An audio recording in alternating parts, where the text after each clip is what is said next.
ज्योतिष और जीवन में आपका स्वागत। श्री गुरु चरणों में नमन कर श्री गणेश की वंदना करता हूं।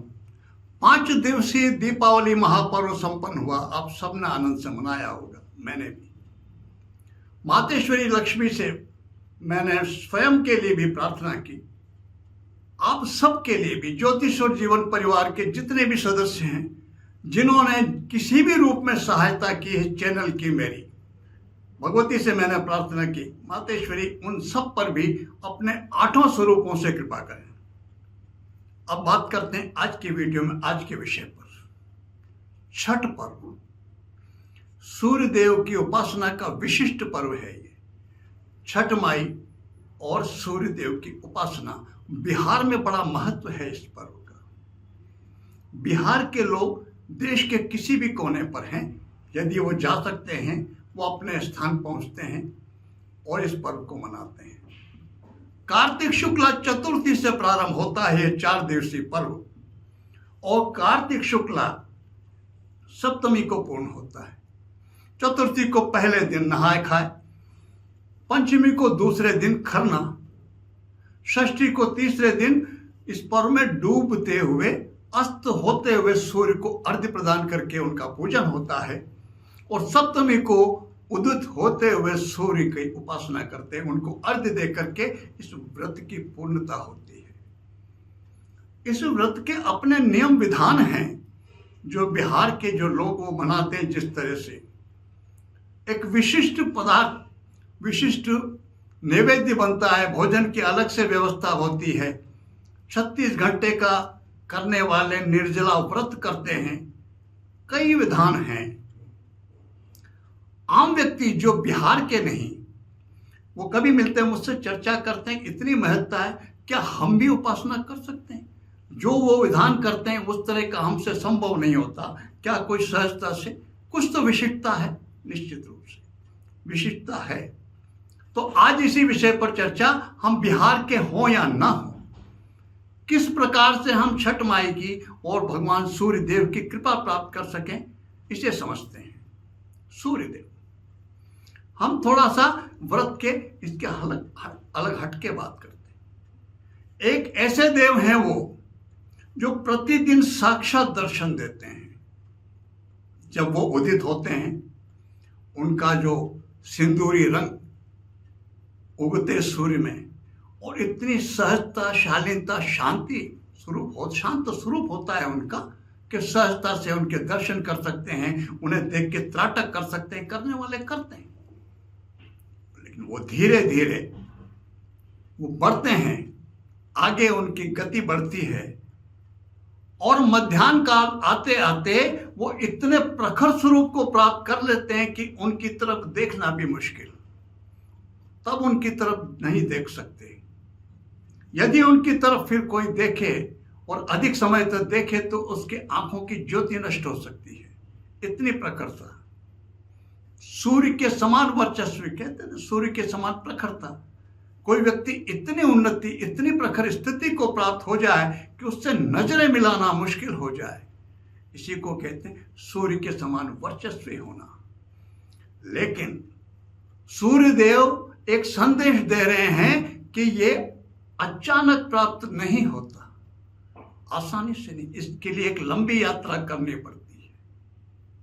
उदय से लेकर के करीब 5-6 घंटे तक बराबर निरंतर चलते हैं, तब जाकर के वो उस ऊंचाई को प्राप्त करते हैं जहां पहुंचने के बाद उनकी तरफ आसानी से देखना मुश्किल हो जाता है।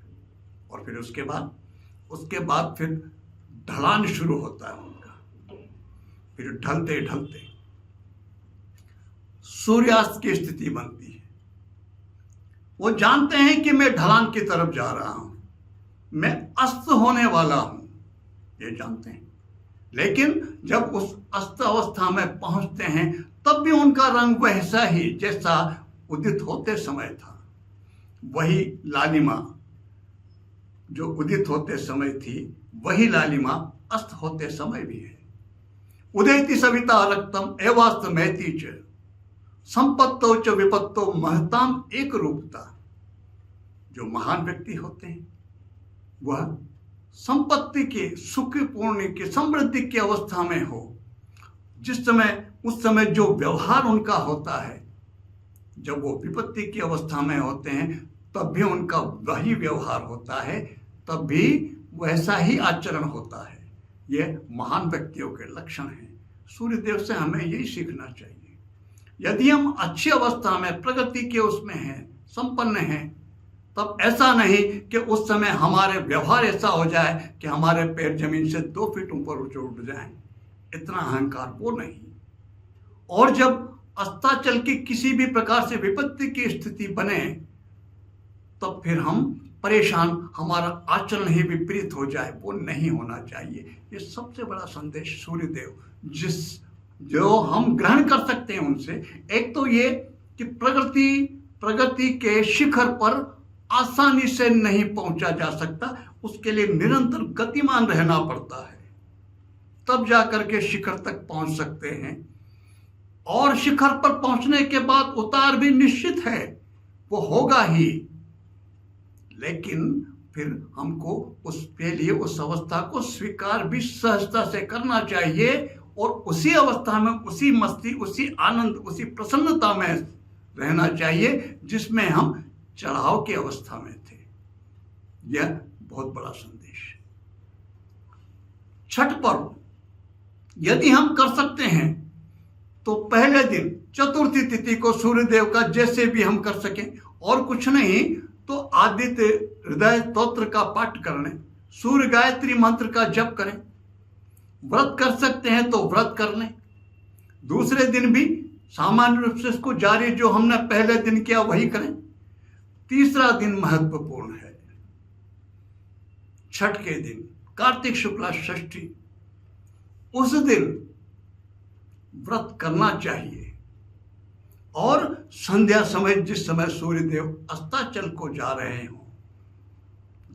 जाते हों, उस समय में सूर्यदेव का जप मंत्र का जप करते हुए, उनका ध्यान करते हुए उनका पूजन करना चाहिए। यह तीसरे दिन कार्तिक शुक्ला षष्ठी को। कार्तिक शुक्ला सप्तमी व्रत का चौथा दिन, उस दिन उदित होते हुए सूर्य को अर्घ्य देना चाहिए। और उदित हुए सूर्य को अर्घ्य देते हुए ओं सूर्याय नमः, ओं आदित्याय नमः, ओं घृणे सूर्य आदि जिस भी मंत्र से हम चाहें सूर्यदेव की उपासना करें, उनका पूजन करें। और यह करने के बाद सप्तमी तिथि शुक्ल पक्ष की जो सप्तमी तिथि है वो सूर्य उपासना के लिए बड़ी महत्वपूर्ण है। वर्ष में 12 बार आएंगे, 12 शुक्ल पक्ष आएंगे और 12 शुक्ल पक्ष की सप्तमी तिथियां आएंगी। जिस तरह से भगवती दुर्गा की उपासना के लिए, शक्ति उपासना के लिए शुक्ल पक्ष की अष्टमी, दुर्गा अष्टमी महत्वपूर्ण है। जो भगवती दुर्गा के उपासक हैं, शक्ति के किसी भी स्वरूप के उपासक हैं, वो शुक्ल पक्ष की अष्टमी को उनका पूजन करते हैं। जो बटुक भैरव, काल भैरव, किसी भी भैरव, भगवान भैरव के किसी भी स्वरूप की उपासना करते हैं, वो कृष्ण पक्ष की अष्टमी, भैरव अष्टमी जो होती है उसको करते हैं। वैसे ही भगवान सूर्यदेव के लिए शुक्ल पक्ष की सप्तमी का महत्व है। प्रत्येक मास की शुक्ल पक्ष की सप्तमी को सूर्यदेव का पूजन, उनकी उपासना जिस भी स्वरूप में जितनी भी हम कर सकें अवश्य करना चाहिए। और संयोग से उस दिन यदि रविवार मिलता है तो उस सुयोग का तो पूर्ण लाभ उठाना चाहिए। ओं भास्कराय विद्महे दिवाकराय धीमहि तन्नो सूर्य प्रचोदयात्, ओं नमो नमः। सूर्य देव की उपासना पर एक अलग से वीडियो बना हुआ है, आप उसको देख लें तो आपको उस भगवान सूर्य देव की उपासना के बारे में और अधिक जानकारी मिल जाएगी। वो अवश्य करना चाहिए। इस सृष्टि के पालक हैं वो। स्वास्थ्य, यश, कीर्ति, फसलें, मौसम, वर्षा, ये सब, इन सब के मूल में भगवान सूर्य देव ही हैं। इन सब को नियंत्रित करते हैं वो। ज्योतिष में उनको आत्म तत्व का कारक माना गया है और जो सदा है वो क्या है, वो है आत्मा। भगवान कृष्ण ने गीता में जो कहा, नैनम छिंदन्ति शस्त्राणि नैनम दहति पावक न चैनम क्लेदंतापो न शोषयति मारुत, वो आत्मा के लिए ही कहा गया है। और उसके कारक है सूर्यदेव, जो न कभी पैदा होती न कभी मरती, न जिसको जलाया जा सकता, न भिगोया जा सकता, न जल सूखती, न गीली होती। वो कौन है? वो है आत्मा। और उसके कारक हैं भगवान सूर्यदेव। और उनकी प्रसन्नता किससे आता? व्यक्ति कोई भी हो, सामान्य मनुष्य भी, उसकी भी यदि प्रसन्नता उसको करना हो तो उसकी महिमा का, उसकी प्रसन्नता की जाती है। आज के समय में उसको क्या बोलते हैं? मक्खन लगाना, चमचागिरी करना, यही कहा जाता। लेकिन उपासना के क्षेत्र में उसको उपासना कहते हैं, आराधना कहते हैं। देव स्वरूप की किसी भी देवता की कृपा चाहिए, उनकी उपासना करनी चाहिए, उनकी कृपा निश्चित रूप से प्राप्त होती है। उपासना में, आराधना में क्या होता है? उनकी महिमा का गुणगान ही होता मूल रूप से, वो अवश्य करना चाहिए। तो शुक्ल पक्ष की सप्तमी किसी भी मास की, उसको हमें सूर्य उपासना अवश्य करनी चाहिए। रूटीन में, नियमित हमारी उपासना में सूर्य देव की उपासना हो ना हो, शुक्ल पक्ष की सप्तमी को जितना कर सके उतना अवश्य करना चाहिए। वैसे यदि हम चाहते हैं जीवन में यश, कीर्ति, मान सम्मान, समृद्धि, सफलता और स्वास्थ्य, ये जितनी चीजें हैं, अगर चाहें कि कोई ऐसा तत्व जिसकी उपासना से सब कुछ प्राप्त हो सकता हो, तो वो भगवान सूर्यदेव है। यश कीर्ति भी प्रदान करते हैं, जीवन में सफलता भी प्रदान करते हैं। सफलता के लिए हमें एक व्यावहारिक बात बताता हूं जिससे आप इनकार नहीं कर सकते। और वो सफलता के लिए किसी भी कार्य में उस करने वाले व्यक्ति के मन में आत्मविश्वास का होना बहुत आवश्यक है। यदि उसका आत्मविश्वास डिगा हुआ है, वो कमजोर है, चाहे उसके पास कैसे संसाधन हो, वो उस कार्य में सफल नहीं हो सकता। सफलता के लिए आत्मविश्वास का होना अत्यंत आवश्यक है।